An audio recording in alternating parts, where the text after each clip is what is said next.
नमस्कार, मेरा नाम मयंक शेखर है और मैं एक पाउच पैकिंग मशीन बनाने की कंपनी का संचालन करता हूं। आज मैं बात करूंगा एक बहुत अहम टॉपिक के ऊपर, top 5 mistakes pouch packing machine startups make.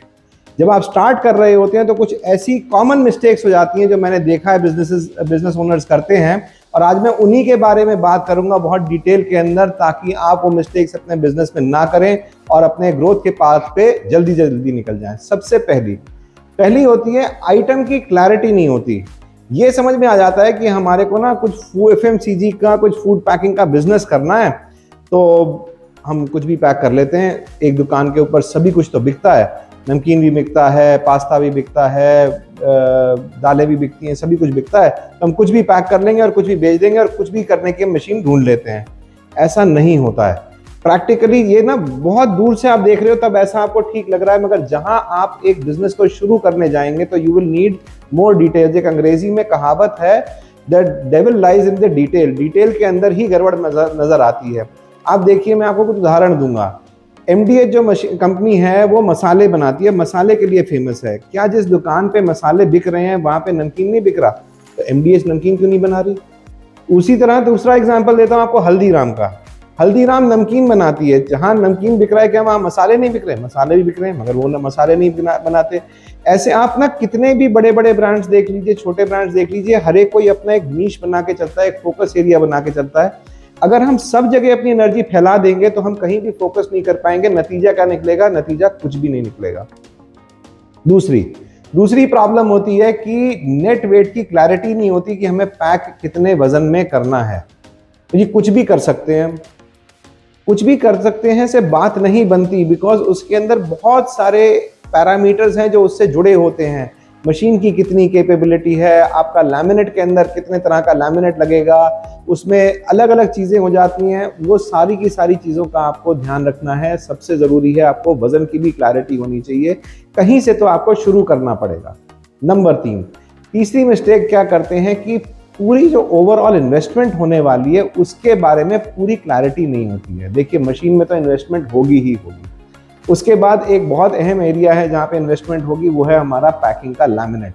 Packing के लैमिनेट में कई सारी कंसिडरेशंस होती हैं। आपके अलग अलग पाउच की विड्थ के और लेंथ के हिसाब से आपके अलग अलग रोल्स बनते हैं या पाउचेस बनते हैं। हर एक के अंदर छपाई के अलग अलग सिलेंडर्स बनते हैं। जितने कलर की प्रिंटिंग होगी उनके अपने अपने एमओक्यू होते हैं, यानी कि कितनी क्वांटिटी वो छापी जाएगी। तीसरा आपका जो इन्वेस्टमेंट होगा वो होगा रॉ मटेरियल के अंदर। जो रॉ मटेरियल आप खरीदेंगे अपने मटेरियल को बनाने के लिए, वहाँ पे भी आपका पैसा लगेगा काफ़ी ठीक ठाक। फिर जब आप बना लेंगे, पैक कर लेंगे, उसको आप मार्केट में देंगे, वहाँ पे आपकी उधारी जाएगी, क्रेडिट जाएगा मार्केट के अंदर, पैसा वहाँ भी लगने वाला है।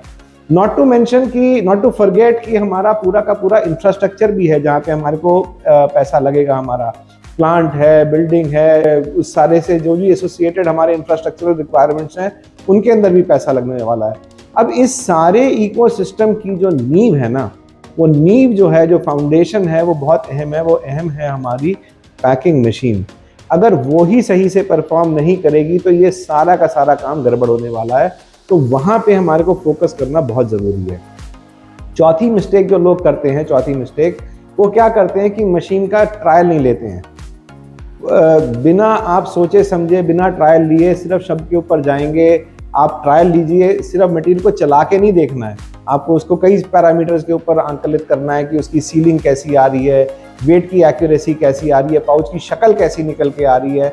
और पांचवा जो बहुत इंपॉर्टेंट पॉइंट है वो है प्रोडक्टिविटी, कि भाई कितने स्पीड की आपको मशीन की आवश्यकता है। अब आपका प्लांट ही लेटेस्ट से अगर जो है 100 किलो पर आवर का है और आप जो है 2 टन पर आवर की मशीन लेके बैठे हो, does not make any sense. आप ओवर स्पेंड कर रहे हो किसी जगह पे कि जी मेरा माल तेजी से निकल जाएगा। अरे आपका माल तो उतना बन ही नहीं पा रहा है। तो ये देखना, ये एक एग्जाम्पल के तौर पे दिया है मैंने आपको।